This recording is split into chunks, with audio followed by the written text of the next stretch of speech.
తెలంగాణలో పనిచేస్తున్న విద్యాశాఖ ఉద్యోగులు, పెన్షనర్లు, కుటుంబ పెన్షనర్లకు గుడ్ న్యూస్. ప్రభుత్వం డిఎన్ఎస్ అలవెన్స్ డిఏ పెంపుకు గ్రీన్ సిగ్నల్ ఇచ్చింది.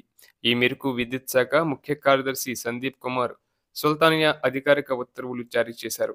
అలాగే ఇక పెరిగిన డిఏ వివరాలు కనుక చూస్తున్నట్లయితే 2024 జూలై 1 నుంచి పెరిగిన డిఏ అమల్లోకి రానుంది. ఫిబ్రవరి 1వ తేదీ వేతనంతో పెరిగిన డిఏను పొందనున్నారు. ఏడాది 2023 జూలై నుంచి డిసెంబర్ వరకు పెండింగ్లో ఉన్న బకాయిలను జీపీఎఫ్ అకౌంట్లో జమ చేయనున్నారు.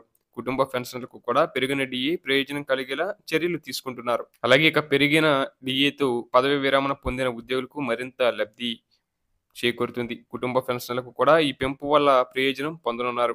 అలాగే ఇక ప్రస్తుతం ఒక డిఏ మాత్రమే పెండింగ్ లో ఉంది. మిగిలిన పెండింగ్ డిఏలపై కూడా ఉద్యోగ సంఘాలు ప్రభుత్వంపై ఒత్తిడి తీసుకువస్తున్నాయి. త్వరలోనే మిగిలిన పెండింగ్ డిఏల విడుదలపై ప్రభుత్వం కీలక నిర్ణయం తీసుకునే అవకాశం ఉంది. ఉద్యోగులకు, పెన్షనర్లకు పెరిగిన డిఏతో ఊరట. మరిన్ని లబ్ధి కార్యక్రమాల కోసం ఎదురు చూస్తున్నారు.